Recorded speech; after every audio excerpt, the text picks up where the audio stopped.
સુરતમાં રોડની નબળી કામગીરીને લઈને એમએલએના આકરા તેવર. જિલ્લા પંચાયત હસ્તક બનેલા રસ્તાની કામગીરીમાં ક્ષતિ, રસ્તાની ગુણવત્તાની ધારાસભ્યએ કરી ચકાસણી. નબળી ગુણવત્તાના કામ સામે એમએલએ લાલઘૂમ થયા છે. એમએલએ મુકેશ પટેલે અધિકારીઓનો ઉધડો લીધો. નિરીક્ષણ બાદ જ પેમેન્ટ કરવાની સૂચના આપી છે. અમદાવાદમાં ટ્રાફિકની સમસ્યા હાલ સૌથી મોટો મુદ્દો બન્યો છે અને તે વચ્ચે વધતી જતી ટ્રાફિકની સમસ્યાને લઈને પોલીસ કમિશનરે સ્થિતિની સમીક્ષા કરી છે. પીરાણા 4 રસ્તા પર સમીક્ષા કરી ટ્રાફિકની સમસ્યા કેવી રીતે નિવારી શકાય તે માટે ચર્ચા કરાઈ છે. ટ્રાફિક વિભાગના ઉચ્ચ પોલીસ અધિકારીની ઉપસ્થિતિમાં સમીક્ષા કરાઈ હતી.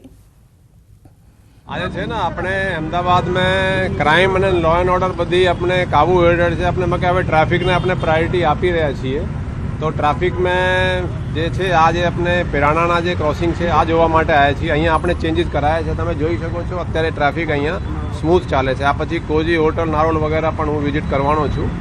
તો ટ્રાફિકમાં જ્યાં જ્યાં શક્ય હોય આપણે ખાસા ઇમ્પ્રુવમેન્ટ કરાવી રહ્યા છીએ. આ પછી એક પેલેડિયમના પણ ઇસ્યુઝ છે, ત્યાં આવતીકાલે વિઝિટ કરીને ત્યાંના પણ ચકાસણી કરીએ. ટૂંકમાં આ છે કે અમુક કટો બંધ કરી અને અમુક નવા કટો શરૂ કરીને કેવી રીતે ટ્રાફિકને સ્મૂથ કરી શકાય આ હવે આપણે પ્રાયોરિટીમાં લીધા છે.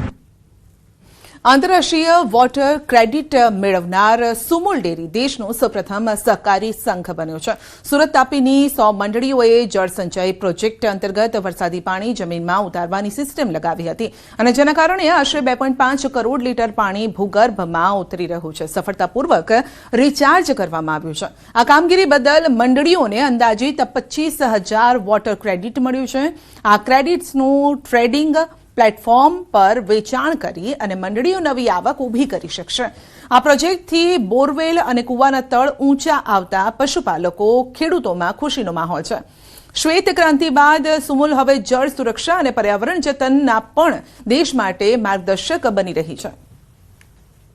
દૂધ મંડળીઓ લગભગ 100 જેટલી દૂધ મંડળીઓમાં જે રીતે જળ સંચય માટેની જે યોજના લાગુ કરવામાં આવી અને એને કારણે લગભગ 2.5 કરોડ લીટરથી પણ વધારેનું જળ સંચય ખાસ કરીને તાપી અને સુરત જિલ્લાના ઉંડાણના ગામોમાં જળ જીવન છે એના અનુસંધાનમાં દૂધ મંડળીઓ અને પશુપાલકો મારફત કરવામાં આવ્યું. આને કારણે સમગ્ર દેશમાં સૌપ્રથમ એક દૂધ સંઘને જળ સંચય માટેની તમારે વોટર ક્રેડિટ જે રીતે આંતરરાષ્ટ્રીય મળી છે એને કારણે ગર્વ થાય છે. ગાંધીનગરમાં રાજ્યકક્ષાના હોમગાર્ડ અને સિવિલ ડિફેન્સ રમતોત્સવનો સમાપન સમારોહ યોજાયો. તો સ્પોર્ટ્સ ઓથોરિટી ઓફ ઇન્ડિયામાં કાર્યક્રમનું આયોજન કરાયું અને કાર્યક્રમમાં વિજેતાઓને ઇનામ અપાયા. સમારોહમાં રાજ્યકક્ષાના મંત્રી કમલેશ પટેલ, મેયર મીરા પટેલ અને ધારાસભ્ય રીટા પટેલ હાજર રહ્યા.